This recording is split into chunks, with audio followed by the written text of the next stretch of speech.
Hello everybody, and welcome to Sports Source, your number one source of sports, and today we are going to be discussing and predicting what the NBA will look like in 5 years. Obviously, a lot can happen, and a lot can change in the NBA in 5 years, so don't take this video too seriously because almost all of these predictions will be wrong. Also, don't forget to leave your own predictions on what the NBA will look like in 5 years down in the comments. And lastly, before we begin, smash that like button and subscribe for more NBA news and discussions. Without further ado, let's begin the video.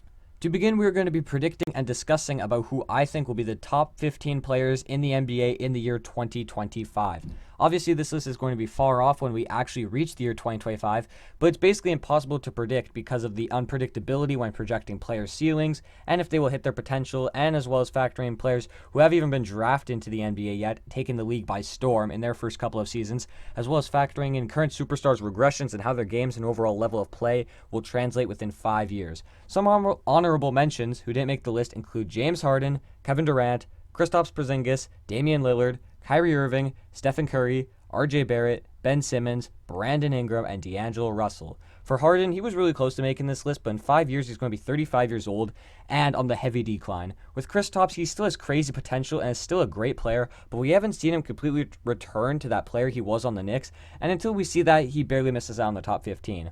For Lillard, Kyrie, and Steph, they barely miss out on the list because this top 15 list is very stacked. For Kyrie and Steph specifically, a big reason they missed out is their established injury concerns. RJ was really close to making the list, but in 5 years he probably won't hit his peak yet and figure everything out. And for Ben Simmons, the potential is there, but I just have too many concerns with him that hinders him from being higher on this list. I still have him in the 15 to 20 range though, and for Ingram and D'Lo, I believe they could be top 15 to 20 players in the NBA, but there's so many honorable mentions, so let me know if I forgot anyone. Now that we've gotten the honorable mentions out of the way, it's time to begin my predictions for the top 15 NBA players in 5 years. At number 15, we have Joel Embiid. Just like Simmons, I have lots of concerns for Embiid, which hold him back on this list. It wasn't too long ago we were saying Embiid is the next best center in the NBA, but because of his playoff performances and his major injury concerns, I only have him at 15. In 5 years, Embiid will be 30 years old, and who knows what he will look like after 5 years of injuries and overall fatigue. I don't want Embiid to turn into a what-if story, but I'm too paranoid about his health to put him higher on this list. Joel is so injury-prone, and it's the biggest thing that holds him back from being a superstar, as well as being higher on this list. At number 14, we have Nikola Jokic. This list has started out controversial, but hear me out. Nikola Jokic will be 30 years old in 2025, and one of the biggest concerns he has been his conditioning and just him being in shape. In 5 years, this problem will probably only get worse. In 2019, we are already seeing this problem taking a toll on Jokic as he's struggling this season. He'll still be a great passer and good in the post, but I can't put him any higher because of his defense and him being completely out of shape, as well as his passiveness and inconsistent scoring and shooting. At number 13, we have Pascal Siakam. Even though in 5 years Siakam will be 30 years old, I don't think it will affect him too much, even though his game relies a lot on athleticism. He has an amazing work ethic, and he still will be in shape. He's a great scorer and defender, as well as a good playmaker for his position. His elite work ethic and drive to constantly improve is the difference maker, and the reason why I think he will still be on top in 5 years. Hard work beats talent, which is why I have Pascal over Ben Simmons on this list. Pascal is a player who is constantly adapting, and I have no doubt in 5 years he will still be adapting himself as a player to put himself in the best position to succeed.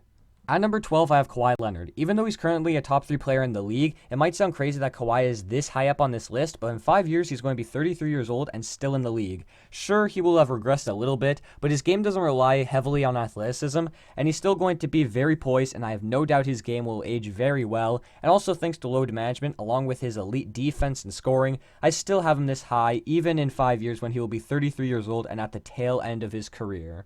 At number 11, I have Ja Morant. Ja Morant has been the frontrunner for Rookie of the Year so far and is showing flashes of greatness in his first NBA season. His biggest concerns so far has been his frame and overall control of his body, but I feel like his game will take the big jump in 5 years and he will work on these concerns. I can see Ja Morant possibly being a future MVP, but I don't think it will happen in 5 years. I think it will take more time for him to get higher on this list. Remember, he will just be entering his prime in 5 years and will only be 25 years old. At number 10, we have Zion Williamson. Even though at the time of this recording we haven't seen Zion play an NBA game yet, he still has tons of potential and definitely has the chance to be a top 10 NBA player in 5 years. He is in the perfect situation to succeed in New Orleans. In 5 years, he will most likely be the strongest as well as the quickest player on the court at all times. He's extremely mature, humble, and has a great winning attitude and motor. He already shows great leadership, and in 5 years, if he could stay healthy, he has the chance to be the most athletic player in the league, as well as a Defensive Player of the Year candidate at only 24 years years old. The reason he isn't higher is the uncertainty. We haven't seen him play yet, and there are injury concerns around him, and until these concerns are resolved, he stays at number 10 on the list for now. At number 9, we have Jayson Tatum. In his rookie season, he showed great promise and then had a rough sophomore season. But now, in his third NBA season, he's showing lots of his great scoring ability and his potential. A big question is if or when he will be the first option on a team. I still want him to improve his scoring to an elite level and improve his defense and playmaking and aggressiveness. And in 5 years, I project for him to improve in these areas and become the 9th best player in the NBA in the year 2025. At number 8, we have Devin Booker. Booker is already one of the best scorers in the NBA, and he has improved his defense and playmaking and overall game over the past 5 years. In the next 5 years, he will be in his prime, and I expect his game to take another big jump and be the best player on a contending team within the next 5 years. At number 7, we have De'Aaron Fox. Fox already has the tools to be the best point guard in the NBA, and he is one of, if not the fastest player in the NBA currently. He's good defensively, crafty inside, and if he needs to, he can attack the basket and finish strong, as well as having elite floor vision and being an amazing floor general. With him growing individually, as well as the Kings team surrounding him with more talent in the following years, I have no doubt that Fox will be entering his prime as a top 10 player in the league. At number 6, we have Donovan Mitchell. Donovan is a future MVP candidate and can be one of the best scorers in the NBA. He's an amazing leader, can create his own shot with ease, attack the basket, and finish at will, along with playing good defense. In 5 years, Donovan Mitchell will be in his prime and be one of the faces of the NBA. At number 5, we have Karl Towns. Towns is the perfect modern NBA big, and in 5 years, he will be a serious MVP candidate, as well as the best center in the NBA. Cat will be one of the most versatile players in the league and can do almost everything at an elite level, along with being the best player on a championship-winning team within the next 5 years. At number 4, we have Trae Young. Trae is the perfect modern NBA point guard. He's extremely crafty inside, one of the best passers in the NBA, and one of the best and most confident shooters in the league. Trae's defense is his biggest problem and probably only concern, but the reason I have him over Towns is that I think Trae has the potential to be the best playmaker in the league, as well as the best shooter in the NBA in 5 years.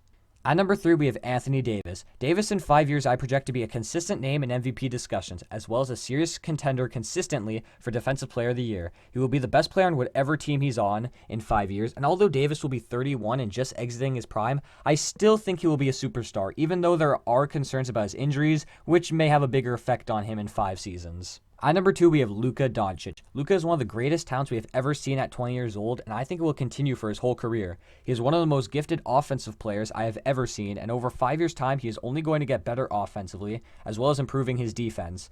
Luka can handle the ball at an elite level. He's so mature and always composed, and a future walking triple-double. He has such a large offensive arsenal, which will make him one of the hardest players in the NBA to guard within 5 years. He has already shown he can be clutch and has displayed his killer instinct. He is going to be one of the most fun players to watch due to his flashiness. He is already an amazing playmaker, scorer, and shooter, and in 5 years, I don't see any of that changing unless injuries happen. At number 1, I have Giannis. In 2019, it's already clear that Giannis is the next face of the NBA and will dominate the league for many years to come. Giannis was the 2019 MVP and is the MVP frontrunner for this season, and he still isn't even in his prime yet. It's scary to think about how Giannis still has room to grow, and if he can improve his jump shot even more, as well as keep up his ability to take over games, play make at an elite level, score inside at an elite level, and defend at a high level, there's also no injury concerns in his career so far, and I hope it stays that way. He's going to be the championship and MVP favorite for many years to come, as well as having the chance to be the most dominant player since Shaquille O'Neal. I have no doubt in my mind Giannis will be the best NBA player in 5 years and possibly even longer. Now, to end off this video, I'm going to be discussing my predictions for individual teams to give you an understanding of what I think the league will look like in 5 years. Obviously, it's going to be impossible to project what teams will look like in 5 years because the majority of teams will look completely different than what we see in the year 2019. Regardless, here's some of my team predictions for the year 2025. For the first team prediction, it involves the Milwaukee Bucks. In 5 years, I don't think Giannis will be on the Bucks. Even though the Bucks will try to do everything they can to keep him, as well as Giannis being extremely loyal and the Bucks are one of the favorites for the championship, there's so much player movement in the NBA, and I think Giannis will leave for a younger team that just fits him better, that can contend for many more years than the Bucks. I also think letting Malcolm Brogdon go was a huge loss for the Bucks, and one of the difference makers on Giannis leaving the Bucks. Some potential suitors for Giannis I can see include the Knicks, Raptors, Heat, and Bulls. But again, this is a huge guess that might not even turn to a reality. The next team prediction is with the Miami Heat. In 5 years, I predict the Heat to be serious contenders in the East. Spoelstra is a great coach, and he will most likely still be their coach in 5 years, and the Heat also have great young talent like Tyler Herro, Bam Adebayo, Justice Winslow, and Kendrick Nunn, who will be improved in 5 years. They have cap to sign a big free agent if they want to, and they still also have Jimmy Butler, who won't be as good as he is in 2019, but I think he will still be a great defender, leader, and an overall unselfish player who can score if needed and contribute more than the box score signifies. The next team prediction is with the Boston Celtics. In 5 years, I still think that they are going to be contenders. They will most likely still have Brad Stevens, who is an amazing coach, along with great management and a mix of youth and veteranship.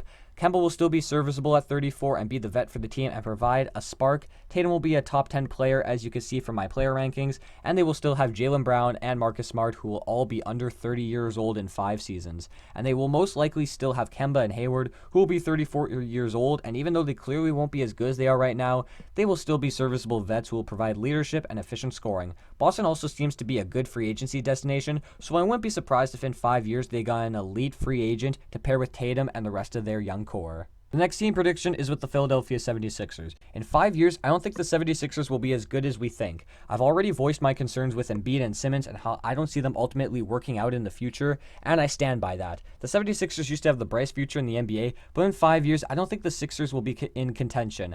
I think either Ben Simmons or Embiid will leave, either in free agency or by trade, and if they do stay together, I don't find them having too much success together. They don't have any other young players coming up for this team, and players like Al Horford and Tobias Harris will either be gone from this team or not have a strong impact and possibly be overpaid. My next team prediction is with the Atlanta Hawks being title contenders and being the best team in the Eastern Conference. I've already stated how I think Trae will be a top 5 player in the league in 5 years and be a strong MVP candidate, as well as the Hawks having good pieces around Trae. Even though in 2019, at the time of this recording, the Hawks are 4-16, I still think that they will be an elite team once DeAndre Hunter develops into an all-star.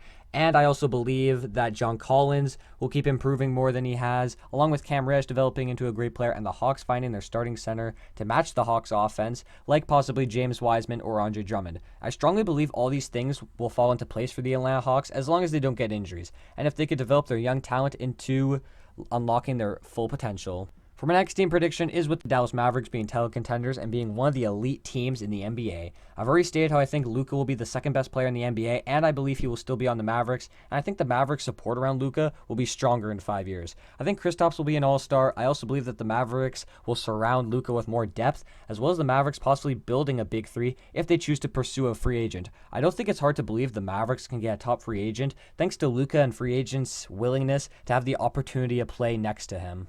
Thank you for watching the video. What did you think of my predictions of what the league will look like in 2025? Let me know in the comment section. I couldn't fit all of my predictions into this video, so if you have any questions on other predictions, then feel free to ask me in the comments or message me on Twitter. And lastly, don't forget to subscribe to the channel to never miss an upload. That's all for me now. I'll see you in the next one. Take care and goodbye.